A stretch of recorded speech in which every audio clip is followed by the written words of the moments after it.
నమస్కారం. ఆలోచన అమృతానికి స్వాగతం, సుస్వాగతం. చాలామంది కొన్ని మున్సిపాలిటీల మీద, కార్పొరేషన్ల మీద ఒక పెద్ద ఎత్తున అవగాహన, లేకపోతే పెద్ద ఎత్తున ఒక ఆశ ఉంటుంది. ఉదాహరణకు ఎదుటివాడిని ఓడించాలంటే ఆంధ్రప్రదేశ్లో వైనాడు పులివెందుల, వైనాడు కుప్పం అని ఎట్లా పోటీలు పడ్డారో, ఇప్పుడు మున్సిపల్ ఎన్నికలు జరిగిన సందర్భంలో, పోలింగ్ అయిపోయిన సందర్భంలో ఆయా మున్సిపాలిటీలు, ప్రధాన పాత్ర వహిస్తున్న మున్సిపాలిటీలను ఎవరు గెలుచుకుంటారనేది కూడా ఉంటుంది. దాని కొడంగల్ రేవంత్ రెడ్డి గారికి సవాలని, కేసీఆర్ గారికి గజ్వేల్ సవాలని, గజ్వేల్ ప్రజ్ఞాపురం మున్సిపాలిటీ సవాలని, ఇట్లా సిద్దిపేట అయితే ఎన్నికలు లేవు, సమస్య లేదు, ఈసారి జరగలేదు. ఖమ్మంలో ఇంకా వచ్చే 6 నెలల తర్వాత ఎన్నికలు జరగకపోతున్నాయి. ఇట్లా కొన్ని కార్పొరేషన్లకు ఎన్నికలు జరగలేదు, కొన్నిటి జరిగినాయి.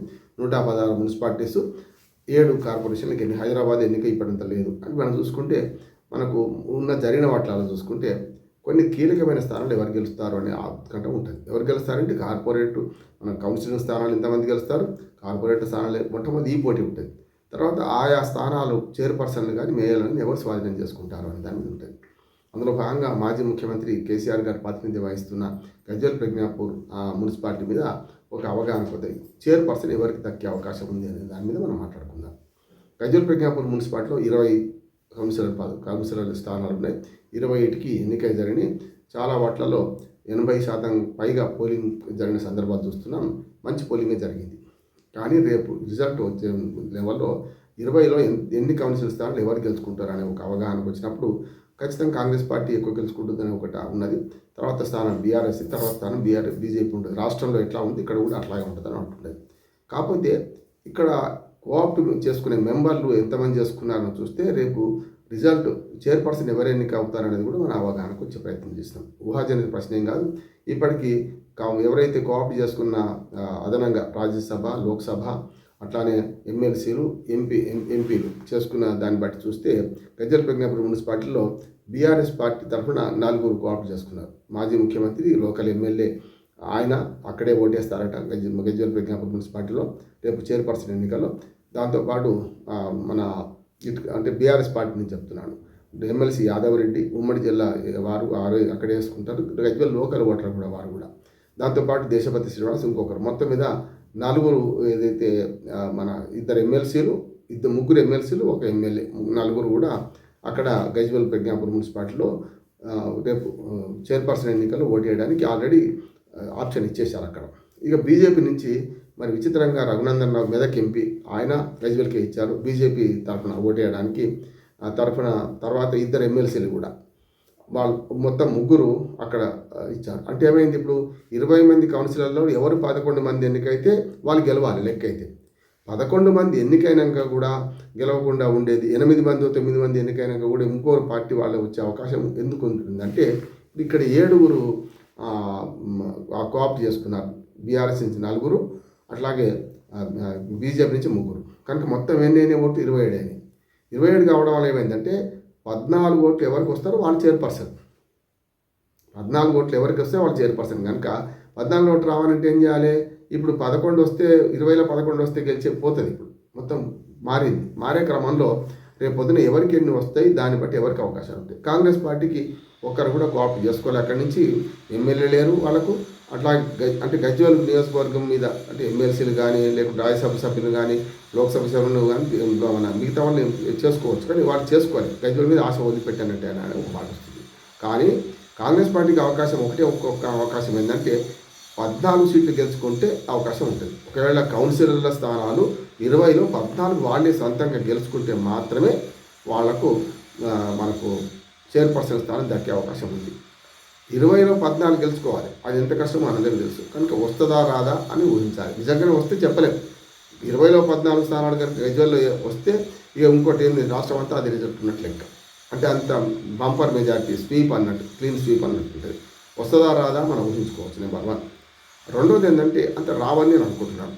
దాదాపుగా సింగిల్ డిజిట్కే 3 పార్టీలు పరిమితం అవుతాం అంటున్నాను. 9 దాటి ఎవరికి రావాలనుకుంటున్నాను నేను. కాంగ్రెస్కు రాదు, బీఆర్ఎస్కు రాదు, అంటే బీజేపీకి అంతకంటే రాదంటున్నాను. అంటే 20 స్థానాల్లో 9 దాటి ఏ దానికి రాదు. కానీ 9 వచ్చినా సరే, ఒకవేళ 9 10లో పడ్డా అనుకోండి, ఎవరు 10 పడతారో బీజేపీ కానీ లేకుంటే బీఆర్ఎస్ కానీ 10 దాటిందంటే వాళ్ళదే చైర్పర్సన్ అంటారు. చైర్పర్సన్ పీఠం అంటున్నారు. ఉదాహరణకు మొట్టమొదటి అవకాశం నేను చెప్పాను కదా, కాంగ్రెస్ పార్టీకి 14 మంది వస్తేనే అవకాశం, ఇంకేం అవకాశం లేదు. రెండోది, ఒకవేళ పొత్తులు ఇంకెవరితో పెట్టుకొని ఇంకెవరైనా తీసుకుంటే అది చెప్పలేము. మళ్ళీ ఇప్పుడు 10 వచ్చినాయి కాంగ్రెస్కు, బీజేపీకి 3 వచ్చినాయి అనుకున్నా, 4 వచ్చినాయి అనుకున్నా, బీజేపీ 4 తీసుకొని కాంగ్రెస్ పార్టీ చేసుకోవచ్చు. కాంగ్రెస్ బీఆర్ఎస్ కలిసే అవకాశం కూడా లేదంటలేదు నేను. కనుక నేనేమంటానంటే ప్రధాన శత్రువు ఎవరుండో వాళ్ళతో కలవకుండా సబ్శత్రువు, అంటే శత్రువు మిత్రుడు అన్నట్టు కలిసే అవకాశం ఉంటుంది, అది వేరు. కనుక ఎవరితో కలవకుండా అంటే 14 సీట్లు కాంగ్రెస్కి స్వయంగా రావాలి. బీఆర్ఎస్కి ఒక అడ్వాంటేజ్ ఏంటంటే 10 సీట్లు వస్తే చాలు. 20 కౌన్సిల్ స్థానాల్లో 10 మంది కనుక గెలుచుకుంటే ఈ ఎవరి అడ్డుకున్న బీఆర్ఎస్కే ఆ పీఠం దక్కుతుంది. ఎందుకంటే 4 కోఆప్టివ్ మెంబర్స్ ఉన్నారు కదా, కేసీఆర్ గారితో సహా మరో 3 ఎమ్మెల్సీలు, 4 వేసింది అనుకుంటే 14 అయిపోతుంది. అప్పుడు వాళ్ళే గెలుస్తారు. అంటే అంతా కలిస్తేనే 13 ఉంటాయి మిగతా వాళ్ళ ఒకటి. రెండోది, మూడోది, బీజేపీ కూడా ఒకవేళ బీజేపీ కనుక స్థానం దక్కించుకోవాలంటే 11 మంది గెలవాలి, ఏది కౌన్సిలర్ స్థానాలు. 11 గెలిచినప్పుడే ఆ 3 14 అవుతాయి. ఏది రఘునందన్ రావు గారు మరొక 2 ఎమ్మెల్సీలు చేసుకొని 4 అవుతారు, 14 అవుతాయి. ఒకవేళ బీజేపీ 11 సీట్లు గెలుచుకుంటే చైర్పర్సన్ వాళ్ళకి దక్కుతుంది. అంటే డైరెక్ట్ ఫైట్ అంటున్నాను. 10 సీట్లు గెలుచుకున్న ఫస్ట్ అవకాశం ఎవరికి ఉంటుంది? బీఆర్ఎస్కి ఉంటుంది. 10 సీట్లు గెలుచుకుంటే 4తో 14 అయిపోతాయి. ఇక కాంగ్రెస్ మాత్రం 14 గెలుచుకోవాలి. ఒకవేళ హంగ్ వచ్చి బీఆర్ఎస్కి 9 వచ్చినాయి, బీజేపీకి 3 వచ్చినాయి, ఉదాహరణ చెప్తున్నాను, అంటే వస్తే నేను చెప్తాను.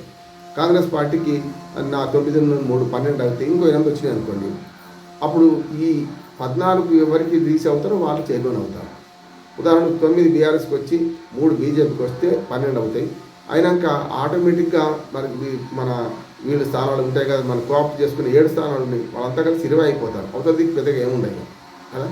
అందుకని నువ్వు అట్లా చూసుకుంటే మనకు ఈ పార్టీల బలాబలాన్ని ఆశ్రయించి రేపు చైర్పర్సన్లు వేరే సేవలు మొదలవుతాయి అంటున్నారు. అందుకని మనకు మన గజ్వేల్ పెంకాపూర్ మున్సిపల్ కౌన్సిల్లో ఏ విచిత్రమైన జరగవచ్చు. నా ఉద్దేశం ఏంటంటే ఎవరైతే సపోర్ట్ అవసరం ఉంటుందో వాళ్లకు మిగతా పార్టీ చేసే అవకాశం ఉంటుంది. నేనేమనుకుంటున్నానంటే కాంగ్రెస్ బీజేపీ కలవదు ఇక్కడ, అట్లా కాంగ్రెస్ బీఆర్ఎస్ కూడా కలవదు. కనుక బీఆర్ఎస్ బీజేపీ కలిసే అవకాశం ఉంటుంది ఒకవేళ హంగ్ వస్తే. లేదు, కేవలం 10 స్థానాలు కనుక బీఆర్ఎస్ పార్టీ గెలుచుకుంటే ఆటోమేటిక్గా ఈ 4 ఆప్షన్ మెంబర్ ఎట్లాంటి మా పార్టీ ఫిరాయింపులు లేకుండా అయితే విప్ జారీ చేసే క్రమంలో కూడా ఎట్లాంటి ఇబ్బంది ఉండదు. ఒకవేళ కాకపోతే మాత్రం హంగ్ వస్తే మాత్రం నేను చెప్పిన బీజేపీ బీఆర్ఎస్ కలుస్తుంది అనుకుంటున్నాను. కాంగ్రెస్ బీఆర్ఎస్ కలవదు, కాంగ్రెస్ బీజేపీ అంతకన్నా కలవదు అనుకుంటున్నాను. ఒకవేళ అది కూడా అనైతిక పొత్తైనా సరే మేమైతే కేసీఆర్ గారిని ఓడించడం పేరు తెచ్చుకోవాలంటే బీఆర్ఎస్ కాంగ్రెస్ బీజేపీ కాంగ్రెస్ కలిసి ఆశ్చర్యపోవాల్సిన అవసరం లేదు అంటున్నాను. బీజేపీ కనుక ఎట్లాగూ 7 ఎన్ని స్థానాలు వచ్చినా 3 స్థానాలు అయితే కోఆప్ట్ చేసుకుని ఉన్నాయి. ఆ 3 ప్లస్ ఎన్ని కౌన్సిలర్ స్థానాలు వచ్చినా వాటితో కలుపుకొని 2 వచ్చినా 3 వచ్చినా బీజేపీకి వాళ్ళు కలుపుకొని వాళ్ళు వైస్ చైర్మన్ అవకాశం ఉంటుంది. ఖచ్చితంగా ఏదైనా ప్రధాన పార్టీ ఎంతమంది ఉన్నారో వాళ్ళు చైర్మన్ అవుతారు. రెండవ పార్టీగా ఎవరు సహకరిస్తారో వాళ్ళు వైస్ చైర్మన్ అవుతారు. అనైతిక పొత్తు జరుగుతూనే ఉంటుంది. గతంలో గజ్వేల్ పెంకాపూర్ మున్సిపాలిటీలో గతంలో తెలుగుదేశం పార్టీ నుంచి ఎక్కువ మంది గెలిచి కూడా బీఆర్ఎస్ఐ స్థానం దక్కించుకున్నాం అప్పుడు 2014లో. అంటే అట్లాగే 2000 మనకు మొట్టమొదటి అప్పుడు మన ఎలక్షన్లలో తెలంగాణ వచ్చినాక మొట్టమొదటి ఎలక్షన్లలో జరిగింది అదే 2015లో. తర్వాత 2021 కూడా జరిగింది కూడా కొన్నిసార్లు ప్రతిపక్షం నుంచి తీసుకొని చేశారు, ప్రతిపక్షం నుంచి ఫిరాయింపు చేశారు, చూసాం మనం. ఇండిపెండెంట్ ముఖ్యంగా ఇండిపెండెంట్ ఫిరాయించారు. విప్పు జారీ చేసేది ఇండిపెండెంట్కి ఏముండదు కనుక వాళ్ళు కూడా చేశారు.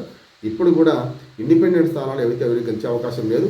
1-6 అంటున్నారు. అది కూడా అయితే మాత్రం ఇండిపెండెంట్ గిరాకీ మాత్రమే. ఒక్కటి గెలిచినా వైస్ చైర్మన్ గ్యారెంటీ అవుతారు. అంటే వీళ్ళ బలాబలాలను బట్టి అవకాశం ఉంది. ఇప్పుడైతే గజ్వేల్ పెంకాపూర్ మున్సిపాలిటీలో 10 సీట్లు మాత్రమే గెలుచుకుంటే బీఆర్ఎస్కి అవకాశం, ఏది కౌన్సిలర్లో 11 సీట్లు గెలుచుకుంటేనేమో బీజేపీకి అవకాశం, 14 గెలుచుకుంటే తప్ప కాంగ్రెస్కి అవకాశం లేదు. చూద్దాం ఏం జరుగుతుంది.